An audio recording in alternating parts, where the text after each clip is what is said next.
4 साल के बाद मैं आया हूँ जी, और बहुत काम करने को है। प्राइम मिनिस्टर साहब का मैं बड़ा मशहूर हूँ।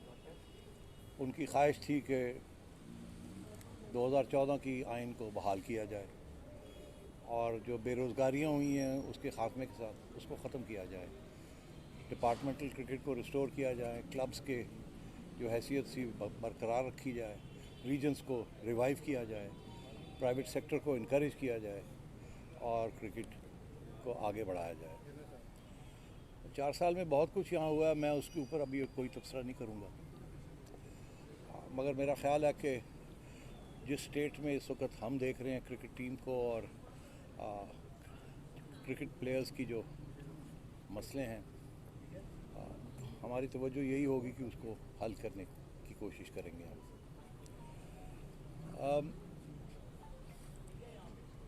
ये कमेटी बना दी गई है। हमारी कोशिश होगी कि अगले 3 माह के अंदर अंदर या 4 माह के अंदर अंदर जो तब्दीलियां करनी हैं ग्राउंड पे रिवाइव करने के लिए डिपार्टमेंटल क्रिकेट और रीजनल क्रिकेट वो पूरी की जाएं और उसके बाद 2014 की आइन जो है उसको पूरी तरीके से बहाल किया जाए और फिर ये बोर्ड बनेगा इलेक्टेड रिप्रेजेंटेटिव्स का, जैसे पहले था 4 डिपार्टमेंट्स की तरफ से और 4 रीजन्स की तरफ से और 2 प्राइम मिनिस्टर के नॉमिनीज़ होंगे, फिर इलेक्शंस होंगे और फिर हस्ब मामूल बोर्ड फंक्शन करेगा जैसे पहले करता रहा था। तो ये हमारा एजेंडा है। बेसिक एजेंडा डोमेस्टिक क्रिकेट की रिफॉर्म का है। आपको याद होगा कि हमारे दौर में हमने PSL को भी लॉन्च किया और इंटरनेशनल क्रिकेट को भी वापस लेके आए, और अब सूरत हाल ये है कि फॉरेन टीम्स आनी शुरू हो गई हैं और मैचेस भी शुरू हो गए हैं। थोड़ा सा ऊंची बोलिएगा। सो मैं ज़रा और बात नहीं करना चाहूँगा।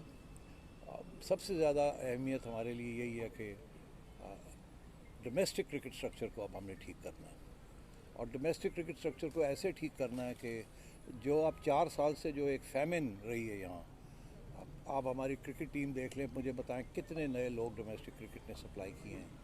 लगता है ऐसे है कि PSL ही सप्लाई कर रहा है, डोमेस्टिक क्रिकेट से तो बड़े कम लोग आए हैं, और अगर आते भी हैं तो उनको मौका नहीं मिल रहा।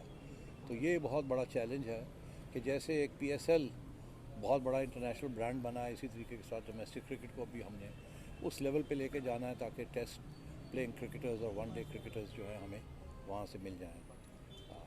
इंशाल्लाह पूरी हमारी कोशिश होगी और रिसोर्सेज होंगे कि हम ये चीज़ आपके आगे पेश करें।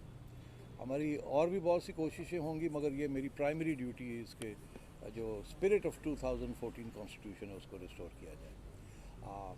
मैं और कोई स्पेसिफ़िक बात अभी नहीं करना चाहूँगा क्योंकि अभी हमारी कमेटी की पहली मीटिंग होगी अगले 1-2 दिनों में। जैसे सब लोग इकट्ठे हो सकते हैं तो फिर हम जो मेजर इश्यूज़ हैं वो हम डिस्कस करेंगे और आपके साथ राब्ते रखेंगे और आपको आगाह करते रहेंगे कि क्या फ़ैसले हो रहे हैं और किस तरीके से हम आगे बढ़ेंगे। अभी न्यूजीलैंड की टीम आ गई है। मेरा ख़्याल है कि मुझे और हमारे साथियों को कुछ कराची जाना चाहिए ताकि रिप्रेजेंटेशन हो। बड़ी अहम दौरा है ये। तो हमारी यही कोशिश है कि ये जो 2 टेस्ट्स हैं ये अच्छे माहौल में हो जाएं और हमारी उम्मीद है कि हमारी कारकर्दगी अच्छी होगी। बस मैं सिर्फ ये कहना चाहूँगा कि एक क्रिकेट टीम अनाउंस हो चुकी है। पता नहीं मुनासिब है या नहीं है कि इस पर कोई तब्दीली लाई जाए या ना लाई जाए या इसको रहने दिया जाए। इसमें 2 पॉइंट्स ऑफ व्यू हैं, 2, और वो हम डिस्कस कर लेंगे। तो इसलिए इसके ऊपर अगर और कोई सवाल ना हो तो बेहतर है, बिकॉज़ इसके ऊपर अभी हमने कोई फ़ैसला नहीं किया है। जैसे मैंने कहा 2 मौक़िफ़ हैं।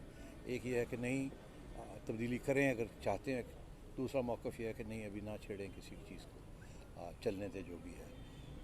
काश कि ये टीम ना अनाउंस हुई होती तो ज़रूर हम इस पर गौर करते और शायद कोई नए आइडियाज़ के साथ अप्रोच करते, मगर शायद वो मौका अभी नहीं है, पर देखेंगे। So with those words I like to close. अब आप अगर कोई सवाल हैं तो 1 by 1 if some you could organise it, I be happy to answer. जी यूसुफ साहब। सेठी साहब, इंडिया के साथ हमारा क्या स्टांस होगा, क्योंकि एशिया कप हमने करवाना है। देखिए ये अभी it's too early for me to say इस किस्म की स्ट्रेटेजिक इश्यूज़ ये इश्यूज़ जो हैं ये डिस्कस किए जाएंगे हमारी कमेटी के अंदर। अभी तो मुझे ये भी नहीं पता कि यहाँ ऑलरेडी क्या फ़ैसले हो चुके हैं, कितनी गहराई में वो फ़ैसले हुए हैं, क्या क्या सोच थी उनके पीछे। बहुत से बयान मैंने पढ़े हैं, मगर बेहतर यही होगा कि हम इसको रिव्यू करें कि क्या मैसेज कन्वे करना है। और ज़ाहिर है इंडिया का जहाँ तक मामला आता है तो हुकूमत की राय लेनी पड़ती है और गाइडेंस वहीं से मिलती है।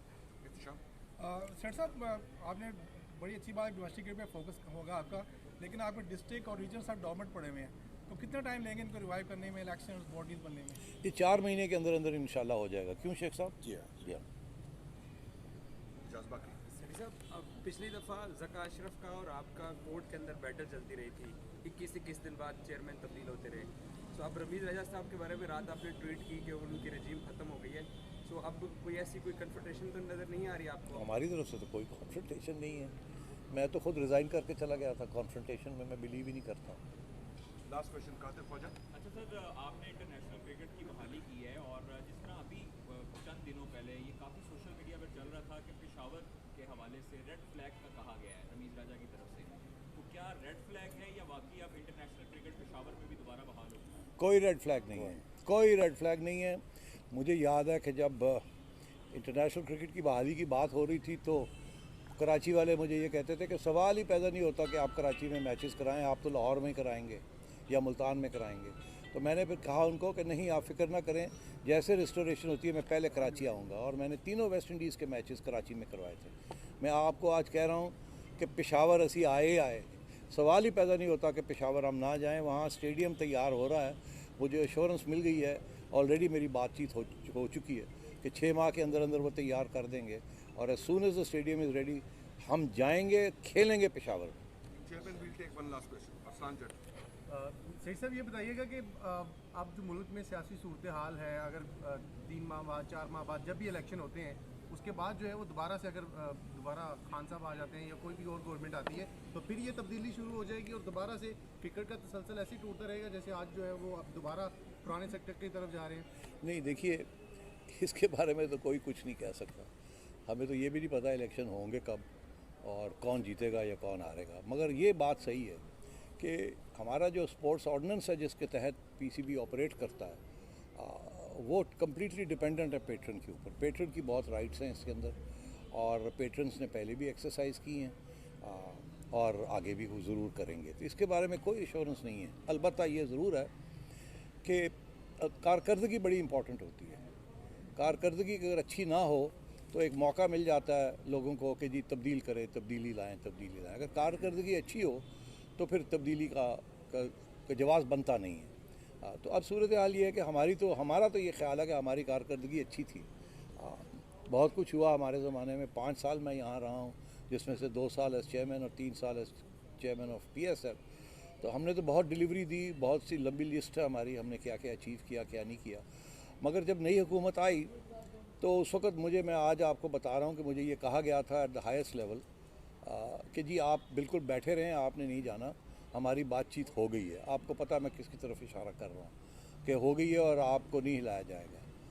मगर फिर मैंने देखा कि ये मुनासिब नहीं है। पेट्रन का राइट है कि वो जिसको चाहे वो ले आए और अपनी एक विज़न इम्प्लीमेंट करने की कोशिश करें। और हमारा यही ख्याल था कि इमरान खान साहब की विज़न जो है वो शायद बेहतरी क्रिएट करेगी। इसलिए मैं रास्ते में खड़ा नहीं होना चाहता था।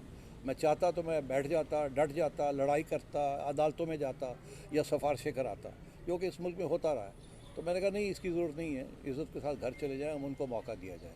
अब उनको 4 साल का मौका मिला है, मैं उनके बारे में कुछ नहीं कहूँगा। आप खुद जानते हैं क्या हुआ और क्या नहीं हुआ, कितनी कामयाबी हुई और कितनी नहीं हुई। इसलिए मैं उन बातों में नहीं जाऊँगा। हम आगे देखेंगे कि आगे हम क्या कर सकते हैं क्रिकेट के लिए और पाकिस्तान के लिए। Thank you.